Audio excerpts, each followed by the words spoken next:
Hi, this is Tennille Feldbush, and I'm going to discuss the structure of a rhetorical analysis essay. Now, what I really like about a rhetorical analysis essay is that you're not just sharing information, you are looking behind the scenes to see how a specific writer or organization has constructed a piece, whether it's a website article or speech or another piece, to a specific intended audience. So you're really working behind the scenes. So before you start your rhetorical analysis, you want to make sure that you understand this process and some of the terms that you'll need and the pieces that you'll use as a starting point. So of course, you'll need to know exactly what piece you're analyzing. Now, your instructor may have given this to you in the discussion board or in class or elsewhere, but you'll need to know exactly what piece you're analyzing. It could be an article, website, or other writing.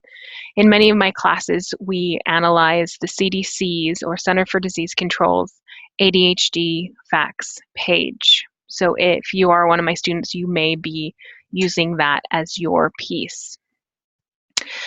Also, you'll need to know the author or organization who is writing this piece and the purpose of that piece. Why are they writing it and to whom?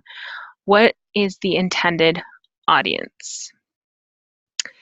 Once you have those basics, you'll need to be familiar with the terms ethos, pathos, and logos. These are three appeals that a writer uses to appeal to the audience. Now, ethos is credibility, or how credible the writer is in the piece that they're constructing, as well as for the topic that they're writing on. Pathos is emotional appeal. How does the writer use emotion? And logos is logic or argument. How does the writer use logic and evidence to persuade the reader or inform the reader or what their purpose is? You'll also need to know, of course, the assignment, directions, and rubric, as well as what the instructor expects, because every instructor is different for every class and assignment.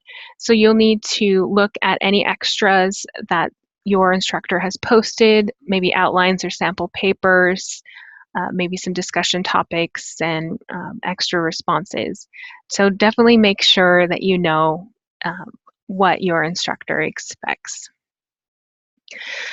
So after these basic tips here, take a look at your particular article or website and start brainstorming and listing under each appeal, ethos, pathos, and logos, what the writer has done or what you notice the writer has used.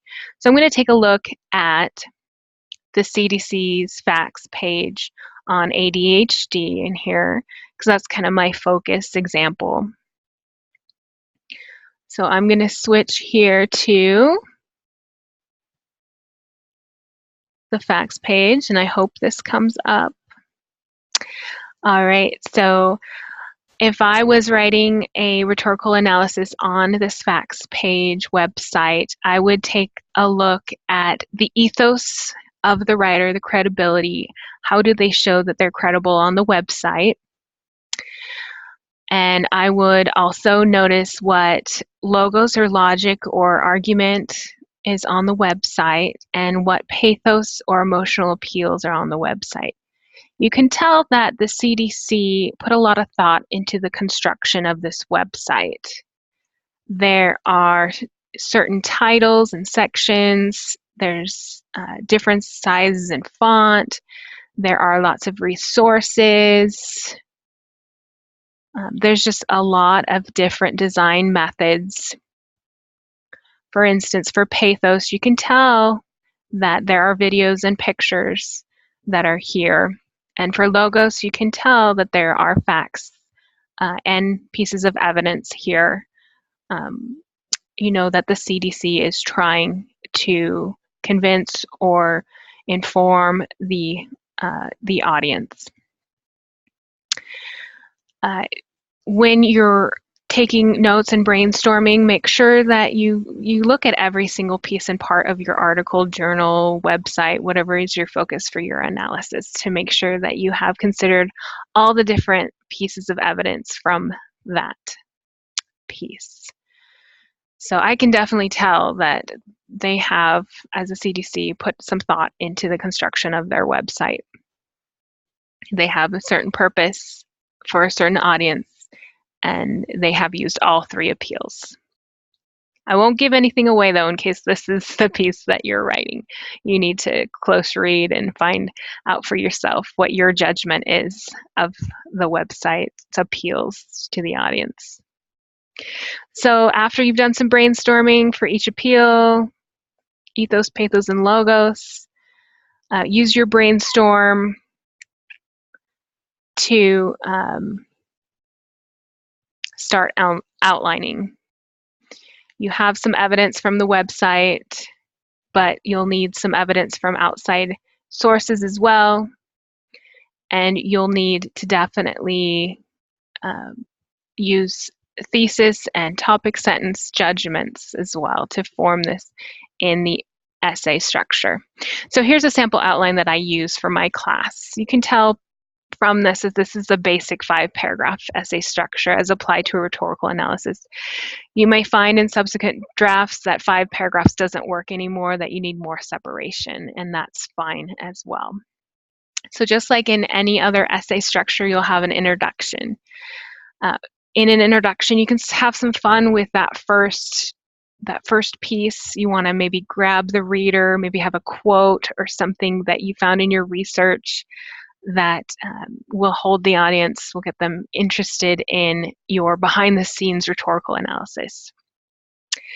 Then you'll also, after the grabber, want to make sure your audience knows that this is a rhetorical analysis. You won't tell them that, hey, this is a rhetorical analysis, because you want to have strong academic voice. You don't want to use first or second person, but you will use background information, such as describing who your writer is, in my case, the CDC, and what their purpose is, what their focus is for their piece, in my case, ADHD, the audience that you've found is the main audience, the intended audience, maybe some background summary of some of the information on the website, some background on what rhetorical tools you're using, and then, of course, you'll want to end with your thesis statement.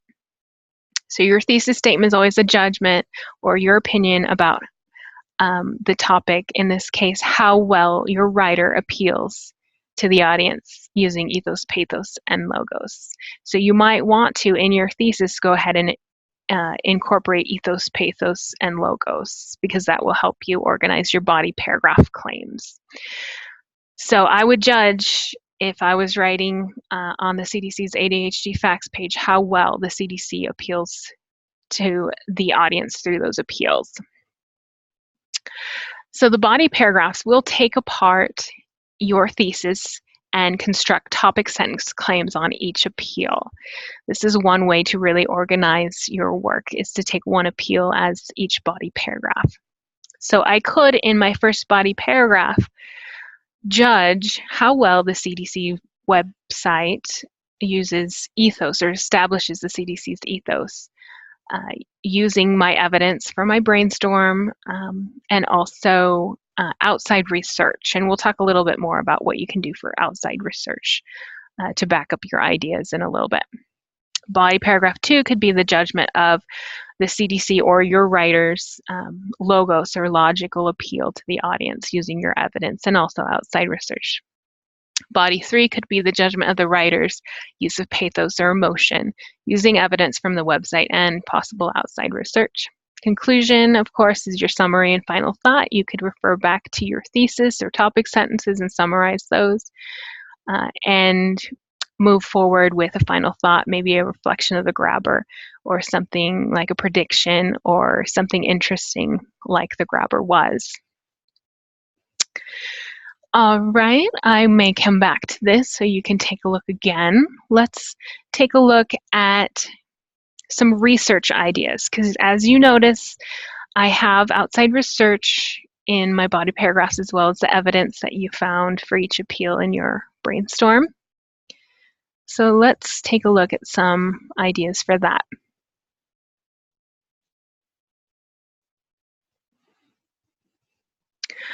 Probably the simplest research that you can do is to use your library's academic peer review journal search for more information about rhetorical appeals, such as ethos, pathos, and logos. And you can use the research that you find about ethos, pathos, and logos or other types of appeals or rhetoric in your body paragraphs to introduce each appeal as kind of a criteria, set it up as a criteria or a standard, and then discuss how well your writer, in my case the CDC, used those appeals.